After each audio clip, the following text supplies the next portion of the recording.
안녕하세요. 승리하는 삶 가족 여러분. 오늘은 사도행전 24장 10절에서 27절 말씀입니다.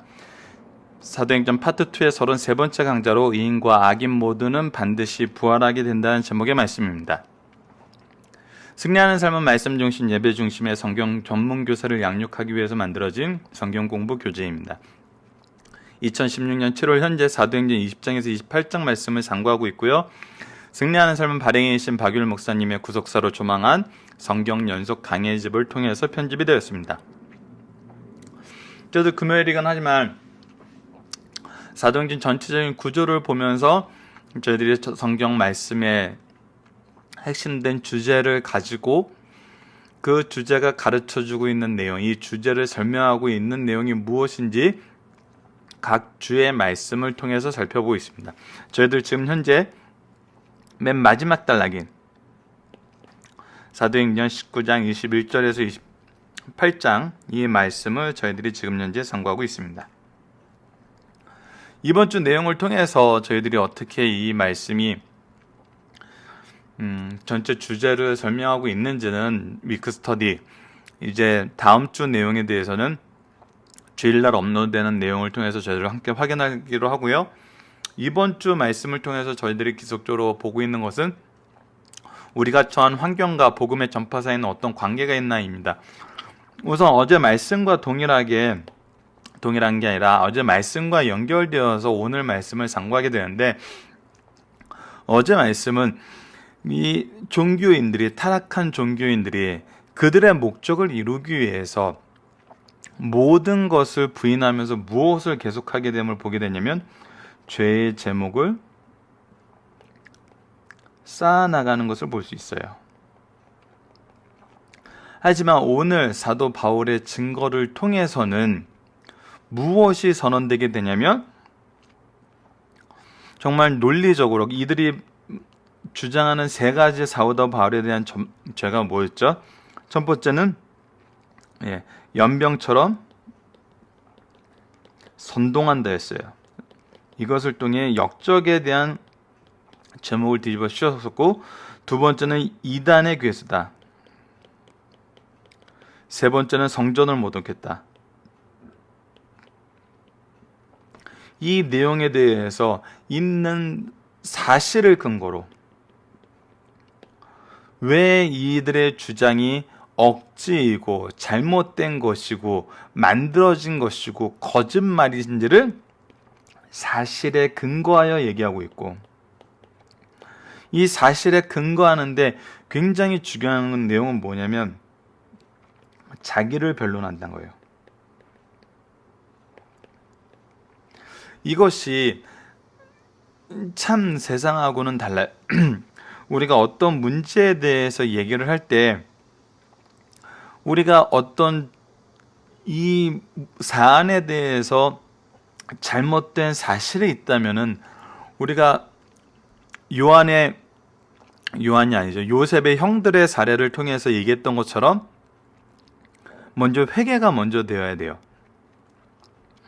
그리고 나서 하나님의 주권에 의지하는 모습이 있어야 되죠. 그렇지 않으면 우리가 굳이 거짓말을 만들어서 같이 공격할 필요가 없고, 우리 죄의 사실을 감추기 위해 어떤 더 무거운 죄를 지적할 이유도 없어요. 우리가 얘기할 거는 철저하게 사실에 근거해서 얘기하면 되고, 그리고 나서 우리가 증거해야 되는 내용, 바로 예수 그리스도의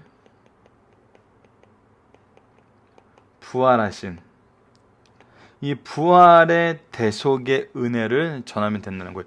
이 두 가지가 우리가 어떤 상황에 처하게 되건 반드시 해야 되는 것이라는 거예요. 그래서 우리가 처한 환경과 복음의 전파 사이에 어떤 관계가 있냐면, 우리는 어떠한 환경에 처하든 간에 이 복음의 내용을 어떻게 전해요? 사실에 입각해서 전해야 되고 예수님을 전해야 된다는 거예요.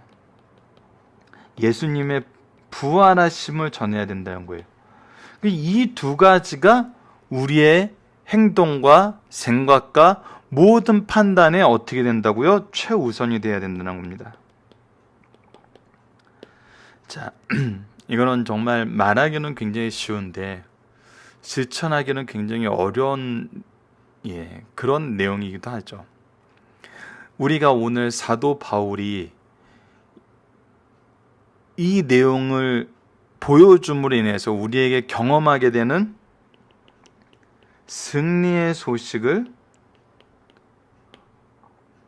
확인할 건데, 이것이 때로는 우리가 가지고 있는 기준에서는 승리처럼 보이지 않을 수도 있어요. 하지만 왜 이것이 승리의 소식인지는 오늘 본문 말씀을 통해서 같이 한번 나눠보도록 하겠습니다.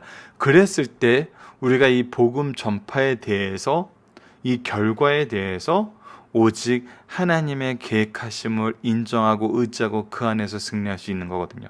자, 보도록 하겠습니다. 자, 지금 현재 계속 가이사랴에서 있는 사건들이 이루어지고 있습니다. 자, 의인과 악인 모두는 반드시 부활하게 된다. 사도행전 24장 10절에서 27절 말씀을 보도록 하겠습니다. 총독이 바울에게 머리를 펴어 말하라 하니, 자, 이제 더둘로가 고발한 세 가지 내용에 대해서 변론을 할 차례예요. 사도 바울의 차례예요. 그래서 말하라고 표시를 하였어요. 그가 대답하되, 사도 바울이 얘기할 때, 자, 이 더둘로는 지금 유대 지도자들, 대제사장과 장로들의 대표가 돼서 무엇을 했어요? 우선 벨릭스에게 정치적인 선물을 하는 언변으로, 그리고 그의 잘못된 것을 의로 포장해주는 거짓으로 대답을 먼저 시작했어요. 정치적인 술수를 부렸어요. 하지만 사도 바울은 뭐라 그럽니까? 그가 대답하되, 당신이 여러 해 전부터 이 민족의 재판장이 된 것을 내가 알고, 이 얘기는 이 민족의 재판장이 되었다는 것은 이 민족에 대한 배경 지식을 이제 충분히 가지고 있을 만한 그런 위치에 있고 그런 경험이 있다는 거예요. 총독으로 되셨으니까 당연한 거죠. 내 사건에 대하여 기꺼이 변명하겠나이다. 자, 이곳에 무엇이 있나요? 분명히 사실만이 있다는 거예요. 다른 내용이 없어요. 거짓 아첨이 없고 정치적인 수사나 술수가 없어요. 있는 사실 그대로를 얘기하고 있어요. 자, 당신이 아실 수 있는 바와 같이, 그래서 당신이 여러 해 전부터 이 민족의 재판장이 돼 있는 그 위치에 있으면 아실 수 있는 것이 있는데, 그것이 뭐냐면 내가 예루살렘에 예배하러 올라간 지 열 이틀밖에 안 되었다는 것을 통해서 당신이 판단할 수 있는 뭔가 근거를 가질 수 있다라는 거예요. 왜? 이 민족을 소동케 하고 이 일에 대해서 어떤 일을 하는데 12일이라는 이 날짜는 굉장히 짧고 무엇인가를 할 수 있는 여건이 안 된다는 거예요. 동시에 그들이 내가 성전에서 누가 변론하는 것이나 내가 이런 선동을 하려면 사람들을 실제로 선동하는 장소에서 선동하는 말과 행동을 했어야 되는데 누구와도 변론하는 일이 없었어요. 회당 또는 시중에서 무리를 소동케 하는 것을 보지 못하였어요. 왜냐하면 사도 바울이 결례를 행한 그 일주일의 시간이 있었어요. 그 12일에서 일주일 빼면 5일 뿐이에요. 그러면 이 사람들이 회당에서 모여서 예배드리면서 어떤 유대교적인 모임을 갖기에는 너무나 짧은 시간이었고 그러한 것에는 관심도 없었다는 거예요. 그래서 내가 사람들을 소동케 했다는 이 말에 대해서는 현실적인 여건이 전혀 갖추어지지 않았다는 거예요. 그래서 이제 나를 고발하는 모든 일에 대하여 그들이 능히 당신 앞에 내세울 것이 없나이다. 자, 그러면 당신이 다시 한번 물어보시죠. 내가 사람들을 소동케 했다 그랬는데 내가 누구와 이 내용에 대해서 변론을 한 적이 있으면 그 얘기는 이 사람들이 나를 공격했을 그 당시 그 전에 어떤 일이 있었냐면 내가 누구와도 어떤 이유더라도 소동하게 하기 위한 어떤 행동이 전혀 없었다는 거예요. 그래서 먼저 이런 일이 있나 한번 조사해 보라는 거예요. 물어보라는 거예요. 그러면 이 부분에 대해서 그들이 내세울 게 없다는 거예요. 그래서 내란죄에 대해서 자기의 무죄를 증명합니다. 그러나 이것을 당신에게 고백하리이다. 자, 그러고 나서 이제 두 번째 문제에 대해서 이단들의 괴수, 나사렛에서 시작한 이단들을 따르게 하는 이단들의 괴수라고 하는 거예요. 자, 고백하니 나는 이단이라 하는 도를 따라. 근데 이 이단이라는 것은 무엇이냐면 믿는 바가 달라요. 같지만 뭔가 다른 부분이 있어야 돼요. 그리고 그들이 주장하는 독특한 것이 있어요. 근데 사도 바울의 모습은 무엇이었냐면 이들이 부르는 이단이라고 하는 그 도에 따라서 무슨 일을 했냐면 조상의 하나님을 섬기고 율법과 선지자의 글을 기록된 것을 다 믿으며 하나도 다르게 믿는 내용이나 다르게 믿는 형식이 없다는 거예요. 조상의 하나님을 섬기고 분명히 하나님을 섬기고 율법과 선지자들 성경에 된 것을 다 믿으며 그들이 기다리는 바 하나님께 향한 소망도 나도 가졌으니, 그래서 하나님이 주신 분명한 소망을 나도 동일한 소망, 동일한 내용을 가지고 하나님에 대한 대상에 대한 소망이 있는데 그것이 무엇이냐면 의인과 악인의 부활이 있으리라 함입니다.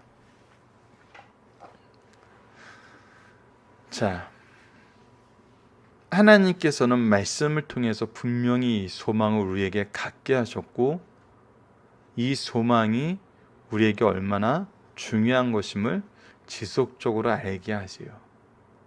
이것으로 말미암아 나도 하나님의 사람에 대하여 항상 양심에 꺼리낌이 없기를 힘쓰나이다. 그래서 내가 이들이 이단이라고 얘기하는데 이단에 대한 근거는 율법에 있고 이 율법을 어떻게 지키느냐에 따라 있는데 내가 지금 양심에 따라서 하나님이 가르쳐준 바에 따라서 어떤 것으로 거리낌도 없다는 거예요.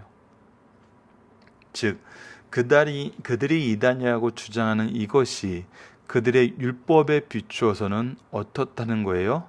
예, 이단이라고 할 만한 내용이 없다는 거예요. 말씀을 가지고 나의 신앙의 행위를 가지고 너희들이 내가 이단인 이유를 밝히라고 얘기하면 동일하게 내세울 것이 없다는 거예요. 자, 그렇다면 마지막에 성전을 더럽혔다는 거. 자, 내가 여러 해 만에 내가 내 민족이 구제할 것과 재물을 가지고 와서, 사도 바울은 이 성전을 향하여서도 어떤 행동을 했냐면 이 성전에서 예배드리는 유대 민족과 그 안에서 어려움을 겪고 있는 가난한 자들을 위해서 구제할 것을 가지고 모아가지고 와서 드리는 중에 결례를 행하였고 모임도 없고 소동도 없이 성전에 있는 것을 그들이 보았나이다. 자, 그것을 가지고 결례를 행하여 모임도 없고 소동도 없이 성전에 있었어요. 그리고 그들이 보았어요. 그래서 내가 성전을 모독했다고 하는데 전혀 그런 내용이 없었어요. 그런데 내가 성전을 모독했다고 얘기하는 사람들은 누구였냐면 아시아로부터 온 어떤 유대인들이 있었으니 그들이 만일 나를 반대할 사건이 있으면 마땅히 당신 앞에 와서 고발했을 것이요, 그렇지 않으면 이 사람들이 내가 공회 앞에 섰을 때 무슨 옳지 않은 것을 보았는가 말하라 하소서. 자, 이것을 보면은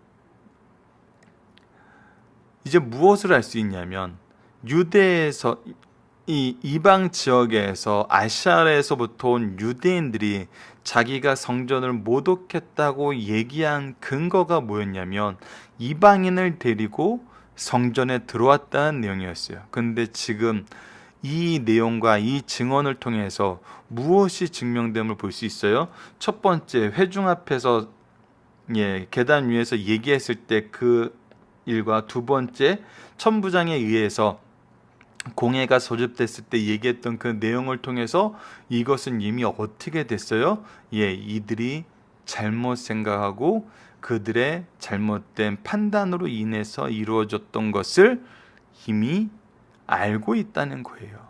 그건 이미 증명되었다는 거예요. 그래서 이거에 대해서 다시 한번 왜 너희들이 성전을 모독했냐고 얘기하고 있는지 말하라 하면은 증명하지 못할 것이라는 거예요. 자, 철저하게 세 가지 동일하게 나타난 건 뭐냐면 사실에 근거해서 얘기하고 있다는 거예요. 그러면서도 뭐를 얘기해요? 하나님을 섬기는 율법과 성경에 대해서 얘기를 하고, 그 성경이 무엇을 가르쳐주냐면 부활이 가르쳐준다는 걸 얘기를 하고, 그리고 나서 이 부활은 결국 누구를 얘기하는 것을 얘기해요? 예수 그리스도를 얘기하는 거라는 걸 자연스럽게 소개하게 됩니다.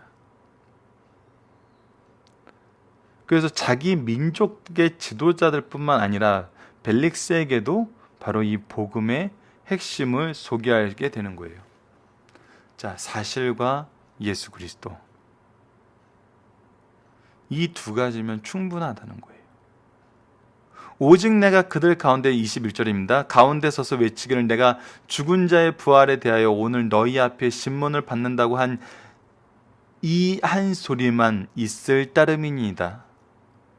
그렇다면 이제 이들이 나를 가지고 고발할 수 있는 내용은 단 한 가지가 남았는데, 이들의 입장에서 뭐냐면 죽은 자의 부활에 대해서 소개하는, 예수 그리스도의 부활에 대해서 소개하는 그 내용에 대해서만 나를 이들이 고발할 수 있는데, 그것은 로마법으로도 유대 율법으로도 죄가 안 된다는 거예요.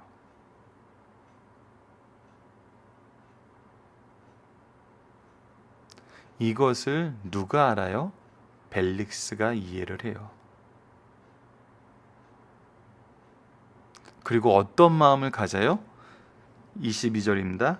벨릭스가 이 도에 가는 것을 더 자세히 아는 고로 연기하여 이르되, 유대인들의 신앙에 대해서 아는 거예요. 그리고 천부장 루시오가 내려오거든 너희를 처결하리라 하고, 이것을 언제로 미뤄요? 천부장 루시오가 내려와서 이 일에 대해서 그의 행동이 앞으로의 이 재판의 판결에 결정을 미칠 것을 얘기를 해요.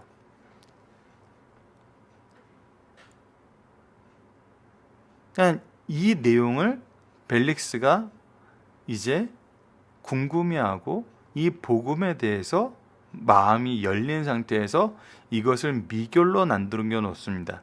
이거에 대해서는 이제 여러 가지 의견이 있을 수 있어요. 천부장 루시오에게 왜 모든 것을 미뤘을까? 그래서 뭐 정치적인 판단일 수도 있고, 아니면은 어떤 법리적인 판단일 수도 있죠. 근데 이 내용에 대해서 이제 27절에서 좀 더 내용이 나옵니다. 백부장에게 명하여 바울을 지키되 자유를 주고, 분명한 것은 자유를 주라는 거였어요. 그의 친구들이 그를 돌봐주는 것을 금하지 말라 했어요. 이 정해진 일정 지역에서의 행동의 자유를 주고 교제의 자유를 줬어요. 그래서 교류를 계속 할 수 있게 됐어요. 이것은 무엇을 얘기하면은 복음의 길을 열어놨다는 거예요. 이것이 우리가 이제 중요하게 봐야 될 부분입니다. 분명 이거는 구금이에요. 구금인데 구금된 상태에서 복음의 길이 열려 있어요. 누군가와 행동을 자유롭게 하면서 복음을 전할 수 있는 자유를 주었고, 누군가가 교제를 함으로써 이 복음이 확대되는 일을 할 수 있게 해놨어요.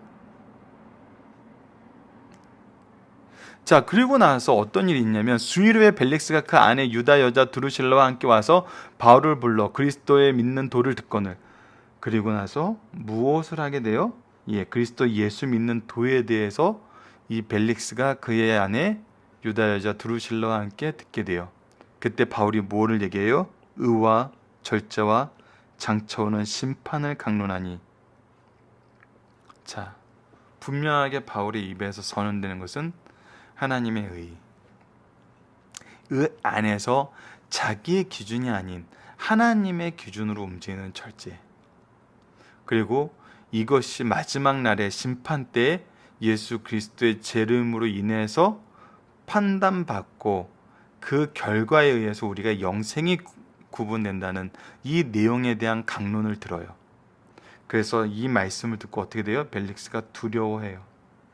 그런데 어떻게 해요? 믿지 못해요. 지금은 가라. 내가 틈이 있으면 너를 부리라 하고 동시에 또 바울에게 돈을 받을까 바라는 거로 더 자주 불러 같이 이야기하더라. 예. 결국 벨릭스가 보여준 모습은 복음에 대한 이 사실, 복음이 주시는 마지막 날에 대한 이 내용을 가지고 두려워하는 마음이 있어요. 죄에 대한 찔림이 있었던 거예요. 그것이 두려움이거든요. 그런데 그가 원하는 것은 죄의 문제가 더 중요한 게 아니라 무엇에 대한 문제가 더 중요한 거예요? 돈에 대한 문제가 더 중요했던 거예요. 그래서 더 자주 불러 이야기하지만 어떻게 해요? 이태가 지날 때까지 변화가 없어요.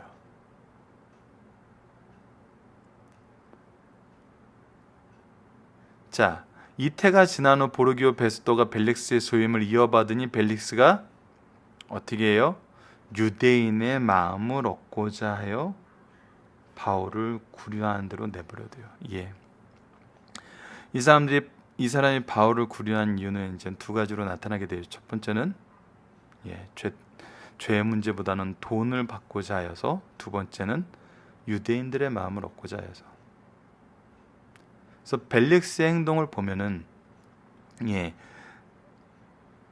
정치적인 타협만 있어요. 정의가 없어요.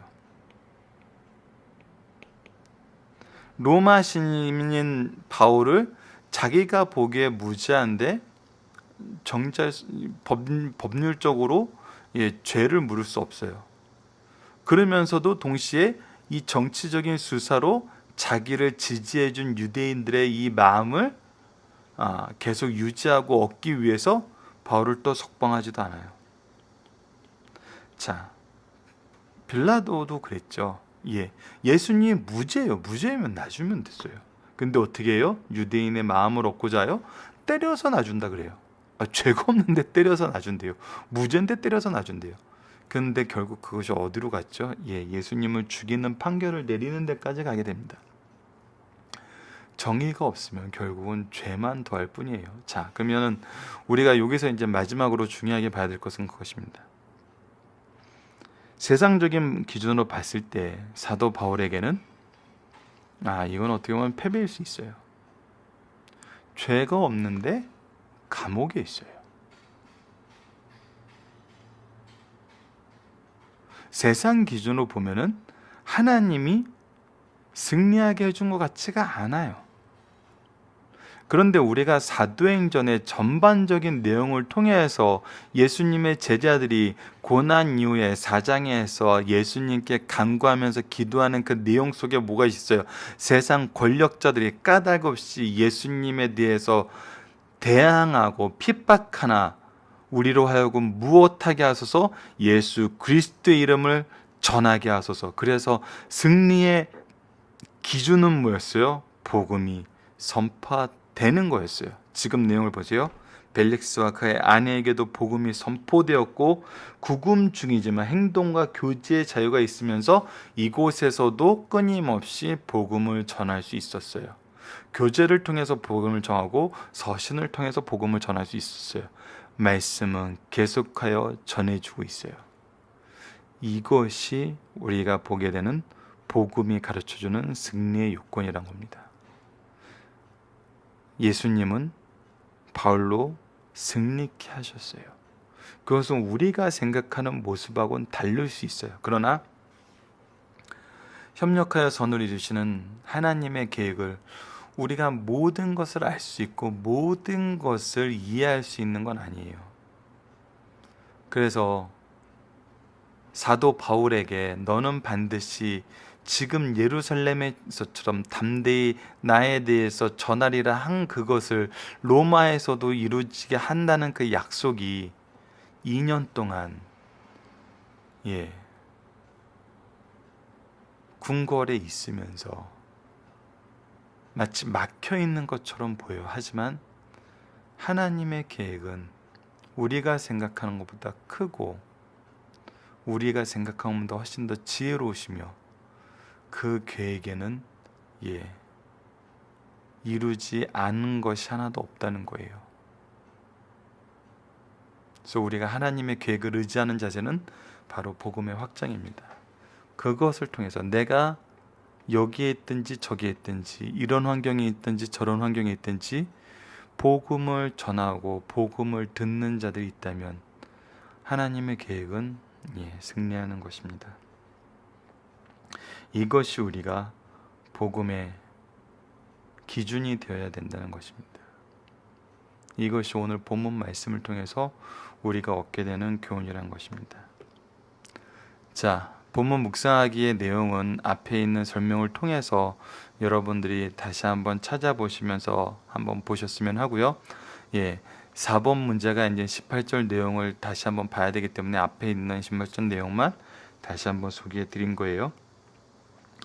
자, 중심 사상을 보도록 하겠습니다. 바울은 자신과 기독교는 결코 사회 질서와 국법 질서를 파괴하는 집단이 아니라고 말하면서 자신은 그런 일을 한 적도 없다고 얘기하고 그럴 시간도 없었다고 얘기하고 있어요.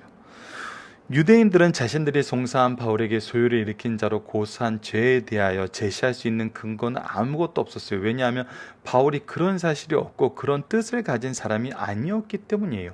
기독교는 결코 세상을 소욕케 하는 종교가 아니라 세상의 바른 질서를 회복시키는, 하나님의 질서를 회복시키는 종교라는 사실을 가르쳐줘요. 두 번째, 나사렛 이단 우두머리라고 고소한 내용도 사실과 달랐다는 거예요. 바울은 지금까지 조상 때부터 믿어온 율법을 그대로 믿고 있어요. 그는 다시 신앙을 고백하기를 나는 조상의 하나님을 섬기고 율법 및 선지자의 글에 기록된 것을 다 믿으며 동족과 같은 소망을 가졌으니 사람에 대하여 양심에 거리낄 것이 없다라고 얘기하고 있어요. 자신은 결코 이단의 우두머리가 아니라 바른 신앙을 이어가는 사도임을 증명해주고 있어요. 율법의 기준으로 하나님을 바르게 그의 모든 양심에 거리낌이 없이 믿고 있다는 거예요. 담대히 믿고 있어요. 세 번째, 성전을 더럽혔다는 고소도 잘못된 편견에서 났다는 거예요. 바울이 일행 가운데 이방인인 드로비모를 유대인의 뜰까지 데리고 들어간 일로 성전을 더럽혔다고 고발하였으나 이 역시 사실 무근으로 오해였다는 거예요. 이것은 이미 밝혀졌기 때문에 사도 바울이 이 증언에 대해서 새로운 증거가 있고 새로운 내용이 있으면 얘기해보라는 거예요. 바울이 예루살렘의 일행들과 함께 온 것은 자기 민족을 위한 구제헌금을 가지고 온 것이었어요. 또 바울은 율법에 따라 결례를 행하였을 뿐이요 성전에서 다른 어떤 일도 행하지 아니하였고 이 결례에 따라서 성전에서 바르게 예배했어요. 만약 바울에게 불법이 있었다면 근거를 가지고 가서 총독에게 고소했을 것이요. 그러나 이들은 고소할 근거가 전혀 가지고 있지 못했어요. 오히려 잘못된 편견과 오해에 인한 것이었어요. 이러한 유대인들의 불법을 지적했어요. 그래서 이들이 고발할 때부터 어떤 스탠스를 취했어요? 정치적인 야합을 먼저 보였어요.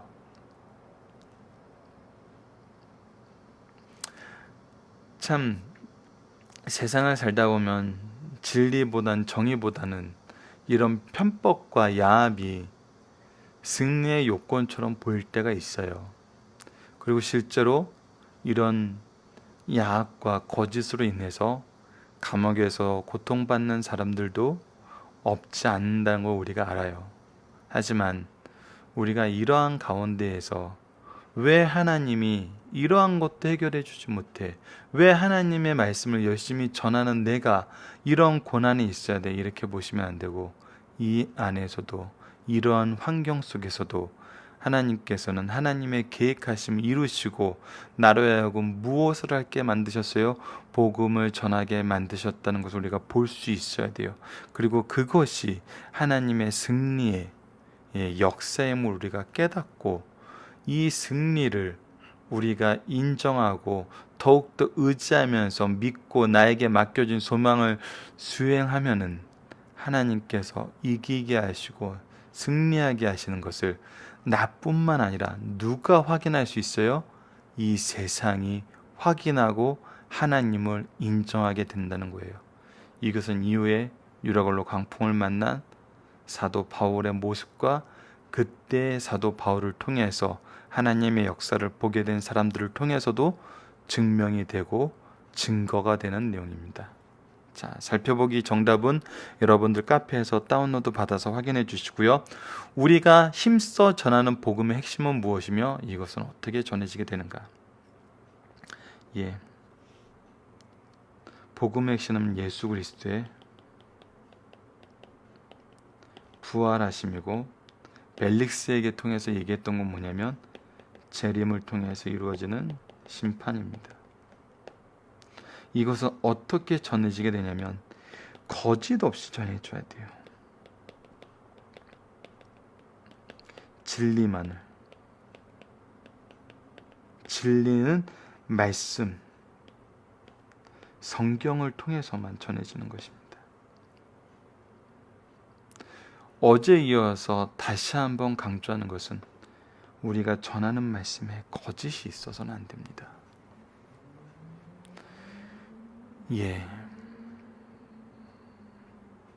이것이 가장 주의해야 되는 부분이기도 하면서 가장 우리가 용기를 가지고 담대히 실천해야 되는 내용이기도 해요.